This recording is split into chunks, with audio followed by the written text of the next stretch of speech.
जंगल में एक संत रहते थे। इस संत के आश्रम में कई सारी गाय थी। एक दिन इस संत के पास एक गरीब व्यक्ति आया और उनने संत से कहा कि मेरे पास रहने के लिए कोई जगह नहीं है और कई दिनों से मैं भूखा हूँ। आप मुझ पर अपनी कृपा करो और मुझे अपना शिष्य बना लो ताकि मैं आपके साथ आपके आश्रम में रह सकूं।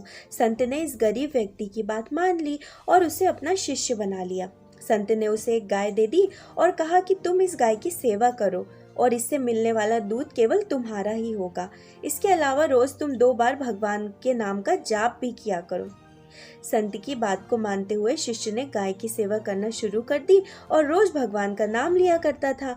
गाय से मिलने वाला दूध शिष्य खुद ही पी जाता था। आश्रम में रहकर शिष्य काफी खुश था और एक दिन उसने संत का धन्यवाद करते हुए कहा कि आपकी वजह से ही मेरा जीवन सुखी हो पाया है।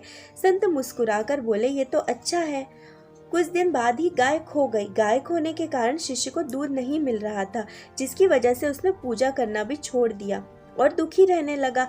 शिष्य ने संत से मुलाकात की और संत को बताया कि उसकी गाय खो गई है, जिसकी वजह से उसका मन मंत्र जाप में नहीं लग रहा है और कई दिनों से वो दुखी है।